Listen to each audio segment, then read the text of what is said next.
Will Ethiopia compromise on its Grand Renaissance Dam? Yet another meeting is held with Egypt and Sudan. Addis Ababa insists the dam won't harm its neighbors. But will it accept a binding agreement? And what will the long-term consequences of this dam be? This is Inside Story.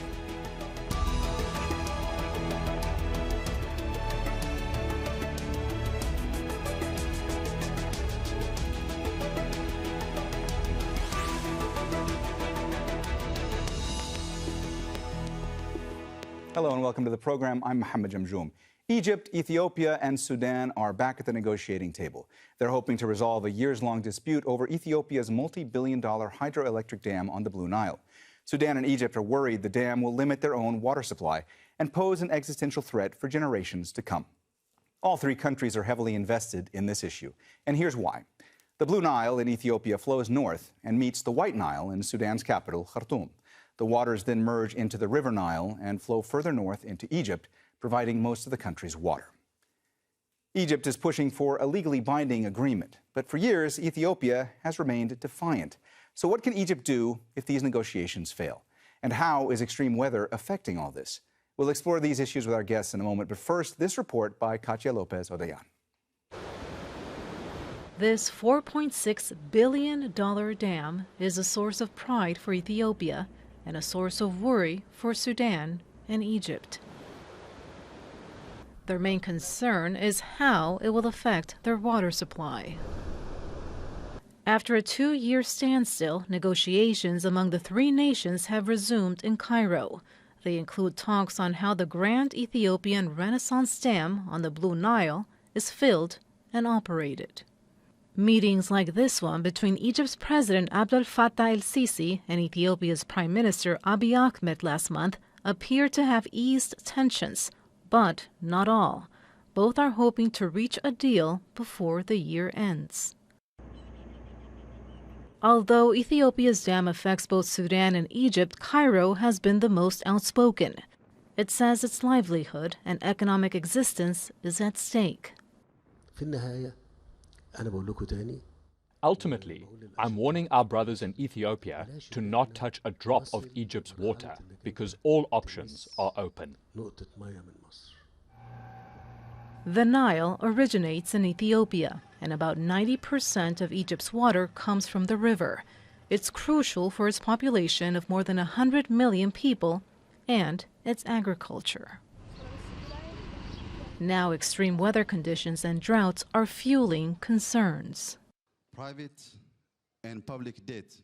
Over the years, Ethiopia has insisted the dam, the electricity it produces, and the jobs it will generate will benefit the entire region. But tensions increased when Ethiopia's government began filling the dam's reservoir before reaching an agreement with its neighbors. A deal was signed in 2015 to share the waters of the Nile. But 8 years on, all three countries have new concerns, including how to safeguard their rights to those waters and their supplies. Katia Lopez-Odayan for Inside Story.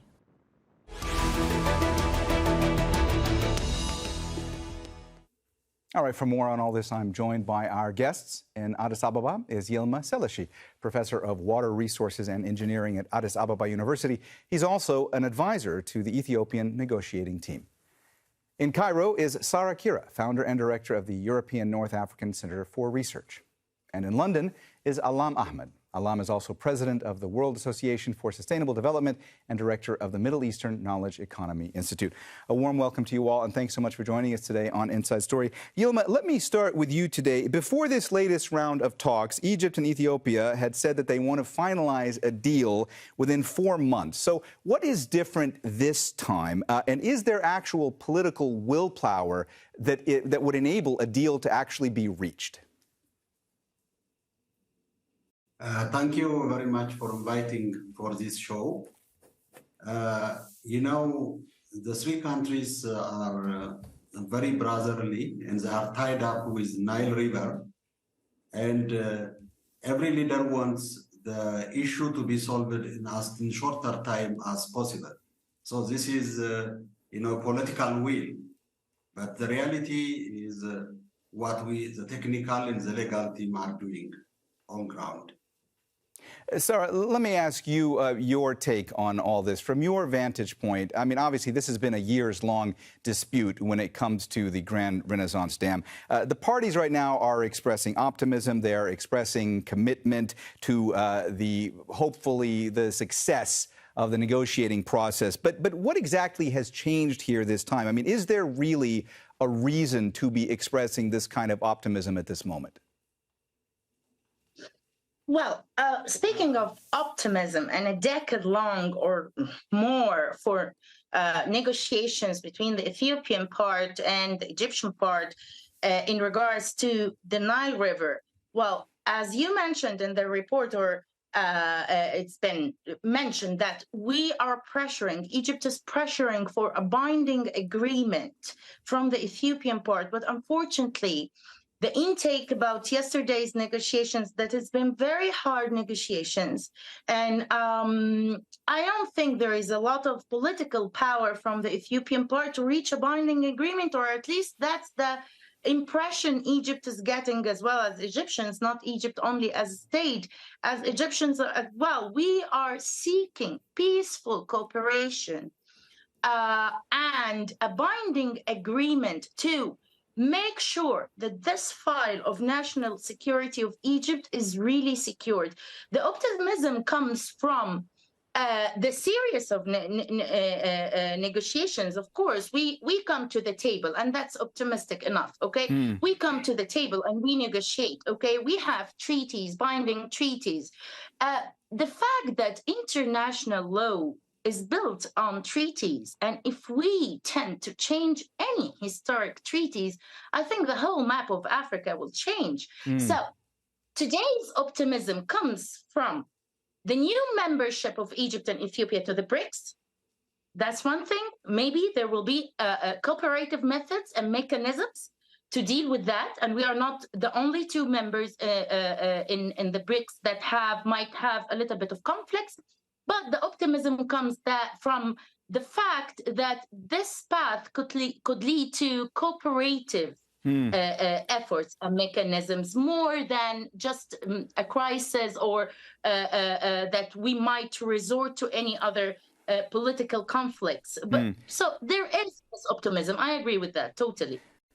Allam, let me ask you, are the parties involved in this round of talks actually thinking that it would be possible to effect a legally binding agreement in the long term? I mean, is that something that is being considered an actual reality at this point? Thank you very much for inviting me, and thank you to meet your guest. No, I don't at all see any optimism, because number one of these three countries, as you're well aware, Aljazeera is covering this on a daily basis. Sudan is a country in war now. We're talking about a country in war. So it's completely out of any thinking. All their mind now is to save their people in their houses, protecting women from rape, and so on. Secondly, we were never going to reach a legal agreement on this ongoing dispute for nearly 10 years now with Ethiopia, between Ethiopia, Egypt, and Sudan, unless we resolve the technical files. I have called for this for many years. Many of my colleagues, everyone called about this. Unless we know and we have full independence, investigation, evaluation, and inspection of the technical files, which means the operation manuals, how this dam is being constructed, we will never reach a legal agreement. Because in order to reach a legal agreement, and we then discuss, lawyers will come to discuss the terms and reference of the legal agreement, we need to have two good answers. The first answer for the Sudanese people, if this dam is safe, it's not going to end up killing the Sudanese people by flooding. This answer, Ethiopia has never provided a technical, independent, verified answer. The second technical answer the Egyptian needs, which I totally agree with them, they need to see these technical files to be assured the water is not going to be siphoned from their land, because Egypt depends on this for almost 80%. We buy fruits and vegetables coming all the way to London from Egypt. Egypt is clearly saying this is going to finish their farming. It's going to kill their people. So unless a technical, independent, I'm repeating it 3 times, because in the same chair I have said this for many years, unless Ethiopia allowed that, it will never reach the stage of a legal. We cannot discuss legal without discussing the technical. And finally, Ethiopia, and I know I've been many times seen as anti-Ethiopian progress. No, I'm someone who wants Africa to prosper. This is one of my global mission in this organization. I have always argued one of the fundamentals for sustainable development in the entire African country is electrification. So I am actually supporting any dam in Africa which will bring electricity to the people, because that's the major fundamental obstacle for sustainable development in Africa. But at the same time, Ethiopia has shown that with evidence. This is not the first or the second or the third. Every time Sudan is in crisis, Ethiopians are trying to fill the dam, are trying to break the international law.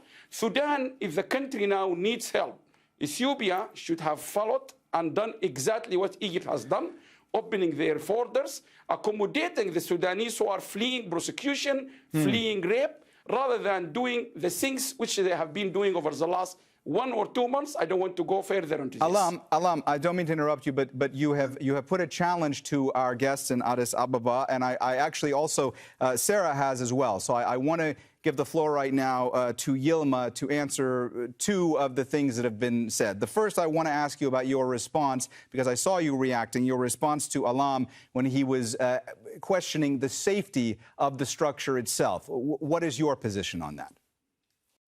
I will answer that one, but it's very important to know what makes, the crucial difference in the negotiation. About the GERD filling, the 3 countries basically reached a consensus to fill the dam in 5 and 7 years. If drought year comes, Ethiopia will not fill the dam. This has been reached in consensus. Now, the second critical matter is about operation. Operation of the dam means in the next 5, 10, or 20 years, how much water every year the dam releases at Sudan border. So they want to know the future release from GERD. This means water allocation. It means we agree on numbers, how much to release. Or in other words, this is one direction. The second direction is, from now on, after GERD, upstream of the dam, if any irrigation or water supply or hydropower dam Ethiopia is going to construct, we need to consult with Egypt and Sudan. It means you ask permission from Sudan and Egypt. Yilma, Yilma, not to interrupt, but let me also ask you this, because Sara had said that essentially she doesn't believe that there is political willpower in Ethiopia to try and resolve this dispute. So I want to get your response to that. But I also want to ask you, one of the big questions here is, would Ethiopia actually accept a legally binding agreement when it comes to the framework for negotiations? What is your response to that as well? Yes, you are right. That is, I'm coming to that point. What we propose to them is, if you want to see our future dams for irrigation, for water supply and hydropower, first we need to have a water sharing agreement, because that is a system where you ask one country, you are overdoing it, more than your share of water. Without that, you cannot commit to, make a precondition for future development in Ethiopia. This is a crucial matter. From Ethiopia's side, we have a will to negotiate on a water sharing agreement so that we solve the problem. Like they do, like Sudan and Egypt, they did, although they are not including other upstream countries, including Ethiopia. That is, very positive sign from Ethiopia. In fact, upstream countries, for example, if you take Turkey, they have not negotiated water sharing agreement with downstream countries. It's not to our interest to limit our future development with, water allocation system. This is a very positive step from Ethiopian side. But the downstream countries, they are really insisting Ethiopia only generate hydropower from GERD, and in the future, you may have hydropower dam, okay, but no irrigation, no water supply dam for drinking purpose. This is not acceptable for any sovereign country. This is a crucial matter, is this one. On your first question about dam safety, that is already settled by international experts and by Egyptian and the Sudanese experts. That is concluded. And the Sara, dam is now being constructed. all right. Renowned Sara, international firm. sorry, Yilma, I need to get a question to Sara now as well. Sara, since the GERD is nearly completed now, I want to ask you how much Egypt's position may have shifted. Is Egypt now essentially trying to secure a political agreement over the timetable for filling the dam's reservoir and how the dam would be managed going forward? Are those essentially the priorities for Egypt now? We need a guarantee that Ethiopia will not hurt 1 centimeter of our water, and we need a binding agreement, and we need a guarantee that Ethiopia will not break international law treaties and will respect the neighborhood and will respect our national security and our dependence on the Nile River for 97% or more of our water needs, because that's our only water supply. If we are talking development, we have our arms open for cooperation and development.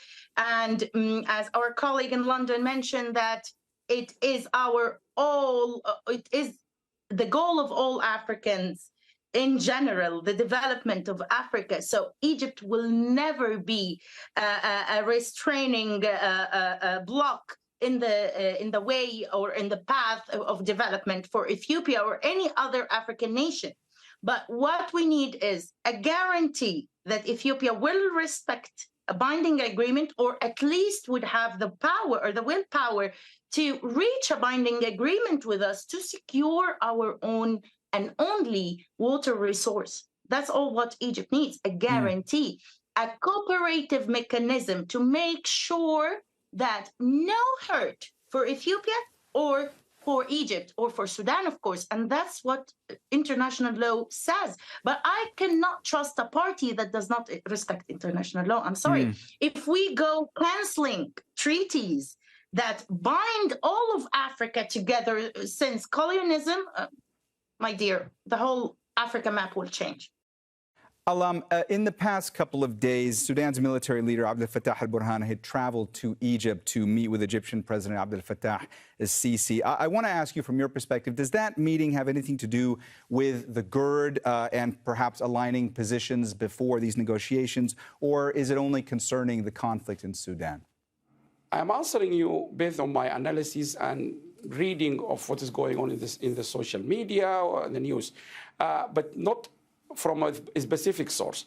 I have no doubt that Al-Burhan will have never mentioned or discussed anything with President Sisi about the dam, because they saw many important and vital, critical, crucial issues in the Al-Burhan mind, and now about the war in Sudan, the women in Sudan who are raped every day, the children who are being killed, the suffering of the Sudanese people. This is one of the ugliest war, I think, in Africa or across the whole world. We have never heard of such a disaster. So I can't think of any chance President Sisi or President or General Burhan will have discussed anything to do with the Renaissance Dam. And secondly, I think I might only can see my analysis would likely to be that President Sisi will be discussing with General Burhan how Egypt can help more, how Egypt can get more involved in resolving this issue in Sudan, because Egypt has proven over the last 5 months they are critical, they are the real good friends and neighbors to Sudan, completely the opposite to Ethiopia in terms of Ethiopia doing all these wrong things, starting from the Prime Minister. So I don't think at all any issues to do with the dam has been discussed or will be discussed between the two presidents. Their time is really critical for saving.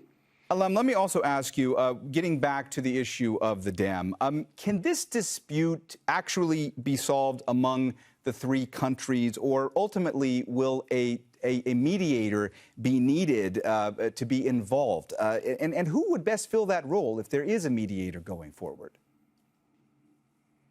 Very good question, and this is a question really I think we should focus on. Number one, yes, I still believe the three countries can sit down together. But Ethiopia, as my colleague said, and I think I support and I agree with what she said, Ethiopia need to show to Sudan and Egypt they are a trusted country politically to work with them. Just look at what Ethiopia has done over the last couple of years.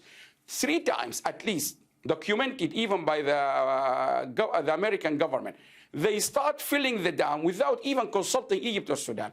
So they have a trend, the Ethiopian government, they have a clear trend over the last 3-4 years of not applying or following or guiding or being obliged by any international law. They need to come clean. They need to show that we people who respect the international law, and also they need to show to the Sudanese in particular, they are a country, they can trust them with their future as a neighbor. Egypt has no need to prove anything to the Sudanese. They are hosting millions of Sudanese in their homes. They open their arms. Ethiopian, in the other hand, just look at the last 2 months. The Ethiopian Prime Minister in the IGAD meeting questioned the legality and the control of the Sudanese government. Can you believe that? This is a clear violation of international relations. You cannot accuse a government still standing in Sudan that they have no control over their government, and it was a bizarre display. Anyone criticized it. Secondly, last 2 weeks or something, the Ethiopian government hosting militia which is killing and raping people, accused by even the United Nations.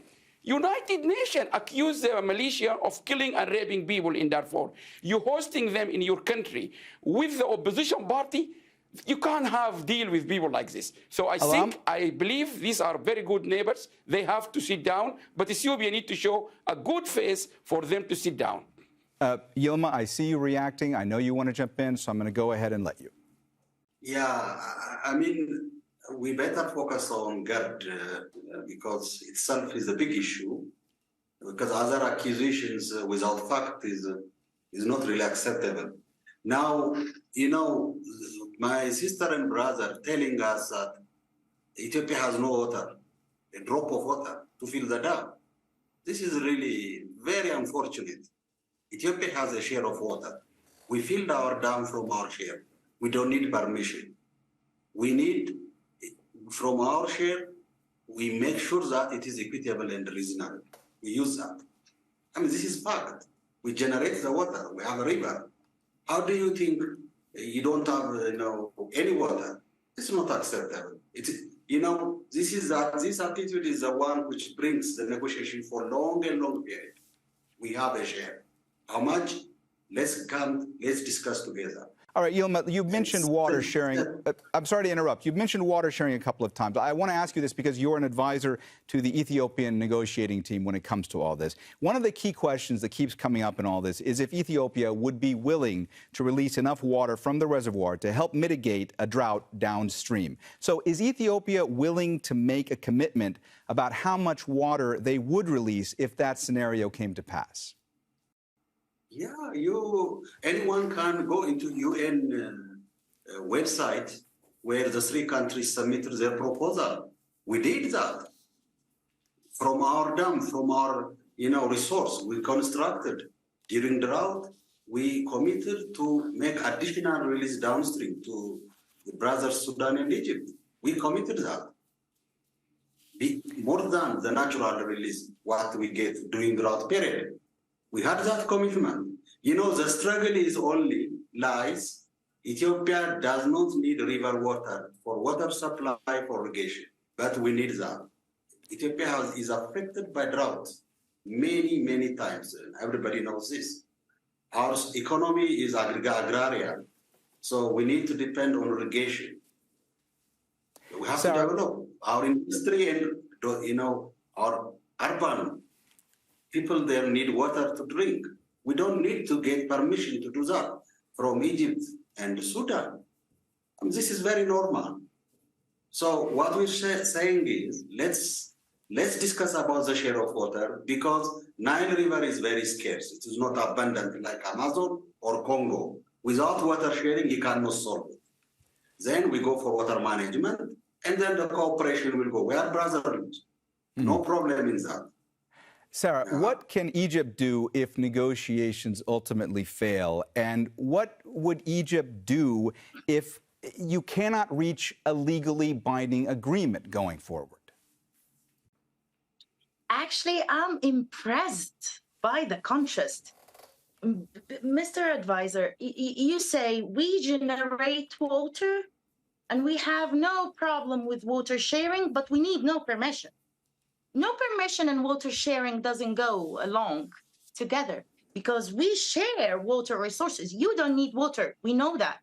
You need development and you don't need water for irrigation, but we need it because our people will die if we don't have it. Our farming will go dry and everything would just go, and we are already in water poverty. So how would I trust Ethiopia giving me out water according to the Treaty of 99? I'm not mentioning 59 and 29 now, okay? According to 99 agreement, how would I guarantee that Ethiopia would give me, as an Egyptian citizen, that Ethiopia would give me water if there is no binding agreement?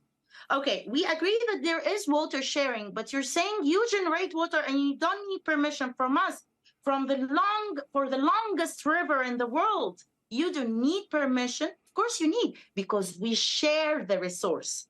Of course, we need permission because we respect international law and the already standing treaties, because that's what we're talking about. A neighborhood policy is needed.